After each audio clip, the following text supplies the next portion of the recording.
Prefeito Marcelo Calmo, prefeito de Lajeado. Tudo bem, prefeito? Bom dia, Paulo. Dia lindo, né? Bonito. Um dia lindo raiando lá fora. Tomara que a gente possa aproveitar bem aí a sequência. Aproveitar, porque são 2 dias de sol, temperaturas bem agradáveis e depois uma sequência de chuva de novo, né? Olha, Paulo, eu tenho. O pessoal tem questionado tanto assim, dizendo, e a possibilidade de nova cheia em dezembro. E eu até sou meio sátiro em responder, porque, poxa, se um dia para o outro a gente não consegue prever, como é que a gente vai prever ao longo do mês? É uma crítica que está por trás disso, né? Para que a gente tenha e realmente avance e consiga ter um sistema de previsão de chuva, de enchente, muito mais preciso do que a gente tem hoje. A Metsul, inclusive, emitiu um informe ontem, dando conta de que é boataria esta situação de que o mês de dezembro vai ser absolutamente mais chuvoso do que os demais, baseando-se nas estatísticas dos El Ninhos, 2010, 2015, outros anos, inclusive de 41. Vai ser um mês com chuvas acima da média, especialmente do norte do estado em direção a Santa Catarina, mas não deve ultrapassar tanto quanto novembro está fechando, como também aconteceu em setembro. Já é um alento, né, Marcelo? Sim, Paulo, mas a gente agora, voltando um pouquinho para o mês de setembro, mês de novembro, o mês de setembro a gente viveu uma tragédia impressionante, né? Ímpar. E agora em novembro ela foi muito dolorida, essa enchente. Muito, muito, muito. O ânimo, a vontade de toda a população, do empresário, da família, do desabrigado, ela foi bem, bem abalada, porque as pessoas ficaram 70 dias tirando recurso de onde tinha para fazer a pintura da casa, para comprar a cama, comprar a estante, comprar a geladeira. E em 70 dias tudo isso cai abaixo de novo por conta de uma nova cheia histórica.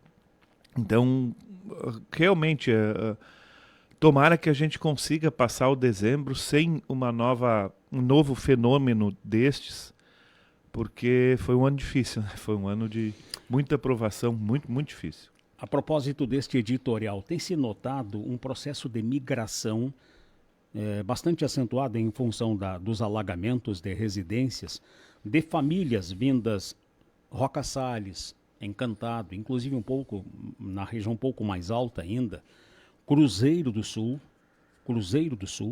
migração para Lajeado, se estabelecendo o Jardim do Cedro, uma parte do Universitário, loteamento dos médicos, uma parte de Carneiros, uma parte em Conventos, outra parte ao redor aqui da cidade mesmo, no Florestal. Moinhos ainda tem algumas possibilidades de apartamento, tinha algumas possibilidades de aluguel de apartamentos. Esse processo migratório que está ocorrendo em função das áreas alagadas vai acabar pesando e onerando a questão social da prefeitura. Sim, né? Mas de fato, assim, se a gente pegar os dados do último censo, né, a gente teve uma população do Rio Grande do Sul que encolhe, uma população de Porto Alegre que encolhe, e um salto muito grande de 3 principais cidades, Capão da Canoa, Gramado, essa Gramado tem dúvida, e Lajeado. Lajeado, em números percentuais, é a cidade do Rio Grande do Sul que mais cresce nos últimos 10 anos. Então a gente vem, ao longo destes 10 anos, desde 2012 até 2023, tendo uma aceleração já diferente na oferta de serviços, tanto de escola como de saúde, como na área social. E agora esse fenômeno da enchente, ele vem de novo trazer uma nova onda. Por que eu digo isso? Porque o serviço público ele já tem essa espécie de planejamento para estar apto a estar atendendo todas essas modificações que são muito rápidas. E, de fato, a gente percebe isso. E por outro lado, há muito convite para que empresas ou pessoas de Lajeado também deixem Lajeado. Mas isso tem sido bem mais restrito. As pessoas, por conta de todos esses serviços, por conta da universidade, por conta da qualidade de vida que tem aqui, por conta da qualidade de mão de obra. Então, são desafios que vêm pela frente, sem dúvida. E a qualidade dos empreendedores e seus empreendimentos também, né, Marcelo? Sim. Tem chamado a atenção de investidores de fora não só Lajeado, mas empreendedores daqui que atuam na volta, em outras cidades da volta. A qualidade dos empreendimentos, com a comprovação do que já foi feito, tem chamado a atenção de investidores de fora.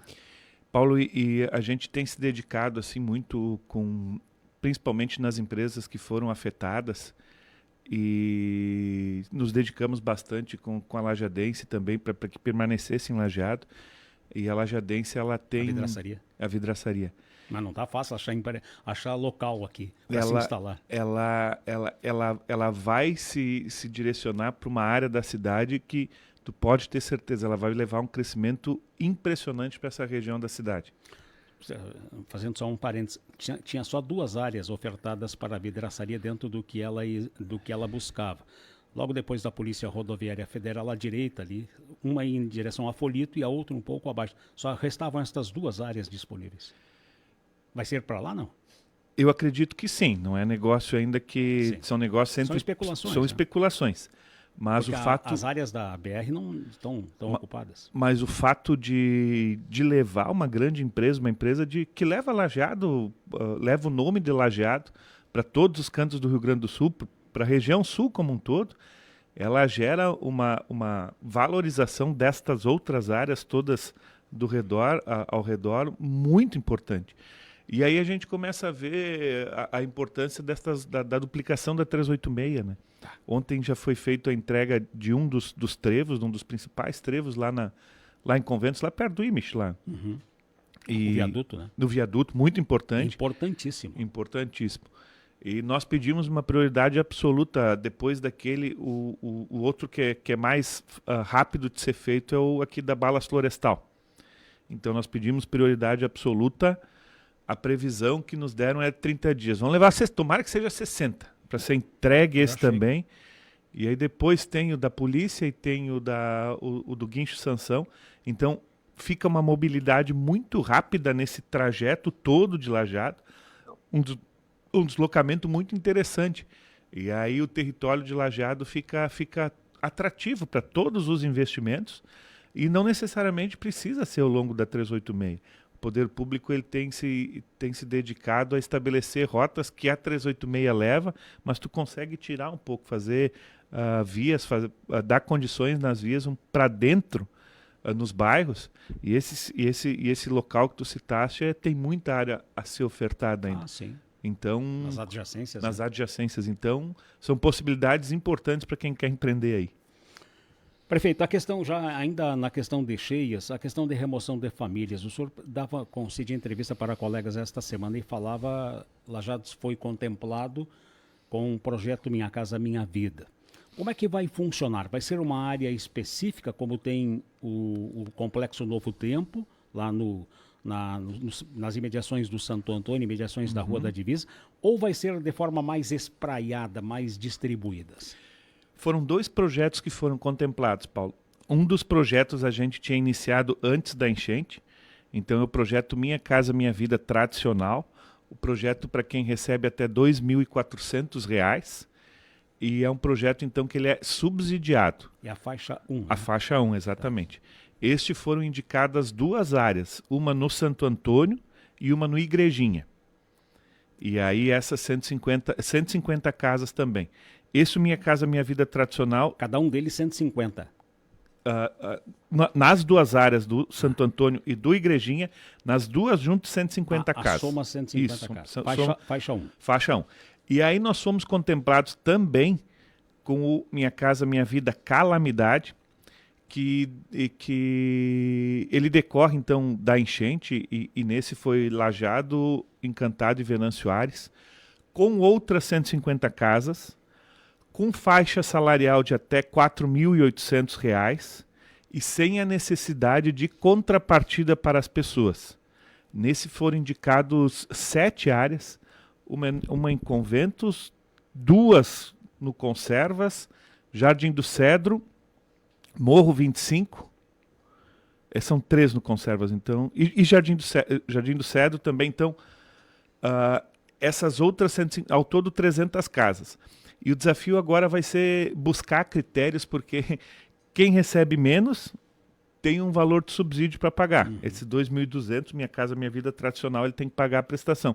São prestações que eles cabem dentro do orçamento das pessoas em torno de 50, 60 reais se projeta, né? Projeção. E, por outro lado, aquele outro Minha Casa Minha Vida, que é o dos 4.800, não tem necessidade de... Parece um contrassenso, né? É que são programas diferentes e os dois vieram no mesmo momento. E é muito importante. E agora nós vamos buscar estabelecer esses critérios para tentar fazer essa seleção da forma mais justa possível. Hoje a construção de uma residência, claro, continua pesando no orçamento, mas o que mais tem pesado é o custo do imóvel, o custo do terreno. Quem é que vai arcar com o custo das áreas? Todos esses terrenos, esses 9 terrenos que a gente trouxe aqui, eles são terrenos do município. Eles são áreas? São áreas Qual do é o município. processo? É horizontal ou vertical a construção? É horizontal. Horizontal. Horizontal, são casas. isso. Nós estudamos a possibilidade de fazer casas geminadas, então, que tu precisa uma testada de terreno menor, e aí se consegue, e por outro lado, uma profundidade daí maior, uma profundidade adequada, para que se consiga o maior número de residências em cada uma dessas áreas. Nós procuramos selecionar, salvo algumas exceções, não áreas muito grandes, para não concentrar toda a população num mesmo local. E por isso também da distinção e da distribuição de todas das casas em bairros bem separados uns dos outros, com uma distância bem distribuídos. Tem algumas questões envolvendo o que o senhor está comentando que, se é que o senhor tem a definição. Primeiro, no processo de critério, as pessoas com residências alagáveis, a partir de que cota seriam as que poderiam fazer as inscrições? Primeiro. Segundo, falamos de 300 moradias. Já teve mais de 700 ou 800 famílias atingidas, né? Atingidas, sim. Mas agora, esse processo todo de redefinição, de tirar essas pessoas da área de inundação... Qual é a cota? Nós vamos começar primeiro, vamos pelo calamidade, então. Prioritariamente para quem perdeu a casa, para quem não tem mais onde morar. Então, se o sujeito, independente se for cota 20, 25, 23, se ele preencher o requisito da renda familiar, aquela... Até 4.800. Até 4.800, esses critérios eles ainda não estão estabelecidos, porque depende da publicação da portaria do governo federal, estabelecendo quais são as responsabilidades do município, da Caixa, das famílias, da empresa contratada, enfim. Mas se pensa, como eu estava te dizendo, o calamidade prioritariamente para quem perdeu a sua casa. E outro requisito que é o calamidade, além da renda de 4.800, é que o sujeito seja proprietário de um imóvel. Não mais do que um. Não mais do que um. Então ele tem que ter tido aquele um imóvel e perdeu ele. Então é esse um encaminhamento para o calamidade. E o outro, o Minha Casa Minha Vida, esse a gente ainda não tem acesso aos critérios, mas me parece que não há necessidade da comprovação da titularidade do imóvel. Então consegue-se atender também as pessoas que moram em áreas de alagamento, inundáveis, e que moram de aluguel. E aí tu consegue oferecer essa possibilidade dele ter uma casa, de pagar uma prestação muito pequena e sair do aluguel. E todos esses movimentos que o poder público vai fazer, ele vai fazer também para, tomando a pessoa saindo daquele imóvel, a prefeitura toma posse daquilo para não deixar construir de novo. Mas a resolução desse problema é de longo prazo. Então, entendemos também que não vai ser uma solução imediata que vai resolver todo o problema. E é importante ter pequenas soluções, pequenas ações, mas contínuas, para buscar o resultado final. Neste que contempla quem perdeu o imóvel, se tem um levantamento em relação à primeira cheia do início de setembro? Sim. Quantos imóveis levados embora? Em torno de 150 casas estão... Sim, entre 150 e 200. Vai fechar, então? Mas tem muitas variáveis ainda, né, Paulo? Mas conseguindo ir resolvendo o problema, acho que se consegue um resultado muito bom. Mas é em torno disso. E Lajá está preparando também mais um projeto. Esses 2 projetos aqui são através do Ministério das Cidades. Nós estamos finalizando também o projeto da Defesa Civil, que investe recursos para tirar as pessoas dessas áreas alagáveis e transformar as áreas em parques. Defesa Civil Nacional. Defesa Civil Nacional, isso. Então é um outro projeto com outro número de casas, mas como ele ainda não foi apresentado, é um projeto de execução de médio e longo prazo. Médio eu digo a partir de talvez 25 em diante. Mas importante tá indo o projeto, né, e está tendo essa possibilidade. Prefeito, pela experiência que o senhor tem adquirido com cheias, só esse ano já ocorreram 6, né? É. Qual é a cota que deveríamos estabelecer como meta para trabalhar a médio e longo prazo para evitar os prejuízos que estamos tendo com as cheias? Qual é a cota que o senhor imagina? Nós passamos por uma revisão do plano diretor em 2020 e no plano diretor se estabeleceu a cota 27 como cota padrão de Lajeado. Nós tivemos 2 cheias com cota 29, mas eu prefiro sim entender que são eventos extremos. Se a gente fazer a modificação desta cota 27, a gente inviabiliza muitas áreas da cidade. E isso também não é interessante.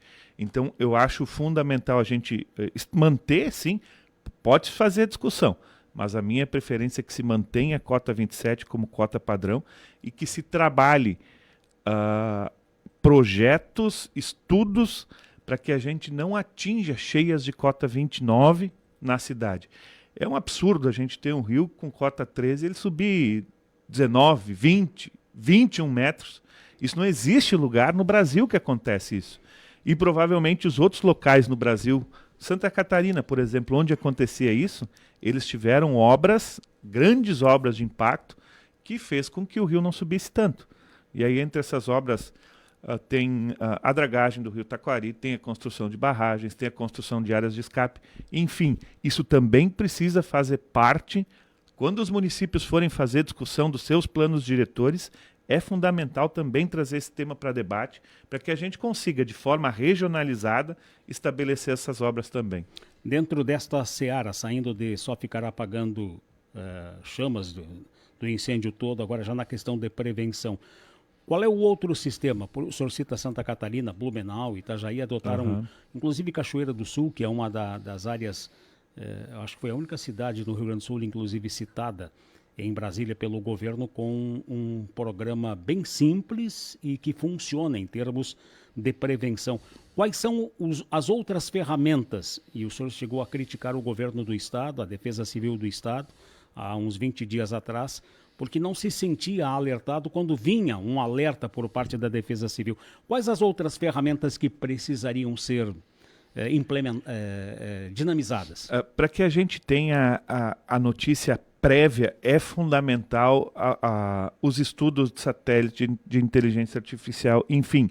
Essas ações todas, elas refogem do âmbito dos municípios, porque elas precisam fazer análise de nível estadual.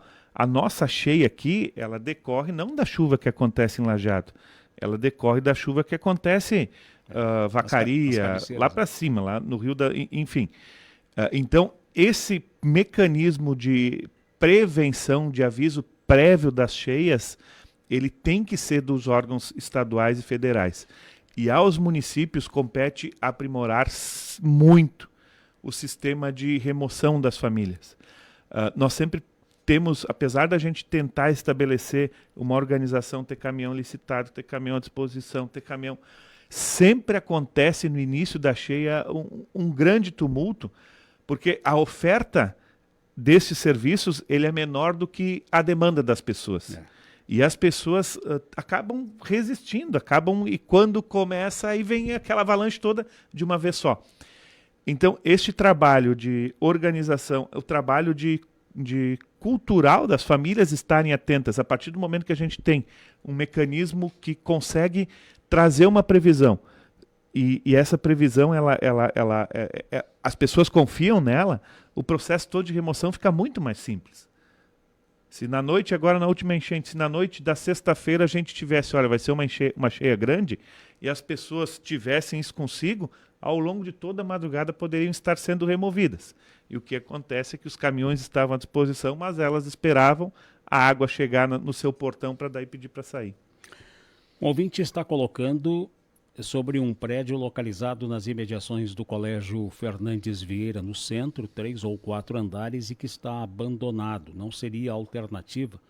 Não deve ser do município esse prédio. Deve ser aquele do Fence the Cipher, né? Aquele é particular. Deve ser particular, sim. Ele cogita da possibilidade de transferência para esse prédio. E um outro ouvinte chama a atenção para o desassoreamento, o senhor citava, do rio Taquari, que tem muito a ser feito e poderia diminuir um pouco o nível que o rio chega. Perfeito. É um processo mais amplo, o desassoreamento não poderia ser só aqui, né? Sim. Essa foi uma característica dessas enchentes, né? A mata ciliar, ela foi varrida ao longo do... E aí a gente também traz esse comunicado, essa vivência. As pessoas têm falado muito em recuperação da mata ciliar, e eu também sou a favor. Por outro lado, onde as cidades avançam, o que Lajeado fez aqui na sua barranca com o enroncamento, com a colocação das pedras e a possibilidade das pessoas chegarem mais perto do rio, ela deu certo.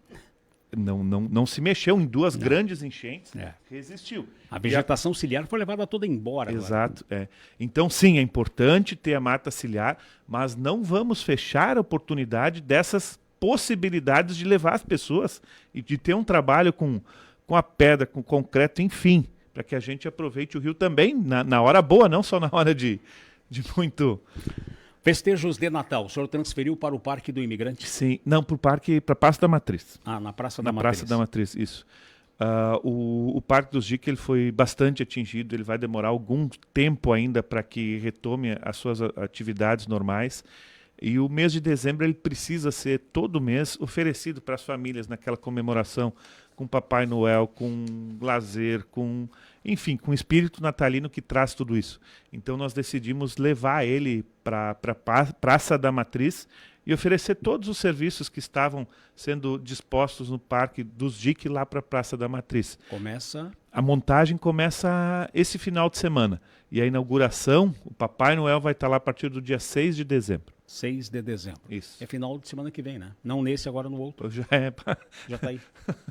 A gente riscou setembro, está arriscando novembro quando vê. Tá rápido, né? Tá rápido. Só para concluir, tem uma senhora, uma ouvinte, comentando sobre projeto de habitação para aqueles que moram de aluguel social há mais tempo, morando de aluguel social. Esse talvez seja um daqueles aluguéis que o município paga um valor de aluguel social para quem tem cadastro único. E talvez alguns desses aluguéis sejam em áreas alagáveis. Sim, precisa ser revisto, mas isso de fato também, Paulo, uma característica dessa enchente. Na de setembro a gente teve em torno de 1.000 pessoas desabrigadas. Um outro universo gigante de desalojadas que procuram outras alternativas. Uhum. Nessa agora nós chegamos a 700 desabrigados. Desabrigados. 30% menos do que setembro. Não se tem uma causa precisa agora se essas pessoas elas foram para casa de famílias e tal, mas eu creio que a alternativa que o município usou de pagar o aluguel social para aqueles desabrigados lá de setembro, ele já deu um reflexo interessante porque o número diminuiu. Uhum. Pode ser uma dessas causas também da diminuição. Tomara que quando a gente tem uma nova cheia, e tomara que não chegue nesses patamares, o número de desabrigados ele seja de novo reduzido por conta da construção das casas, por conta dos projetos todos que vão ser executados. O senhor não tem um cálculo, Roca Salles estima 5 orçamentos anuais em termos de prejuízos da primeira cheia, perto de 500, 600 milhões de reais. Qual é o prejuízo que ela já teve com a primeira cheia? A segunda, eu acho que não se tem o levantamento ainda. Depende se a gente for incluir o prejuízo privado junto ou o prejuízo público. O prejuízo privado ele é infinitamente maior do que o prejuízo público e esses números eles não são precisos. Mas o recurso público.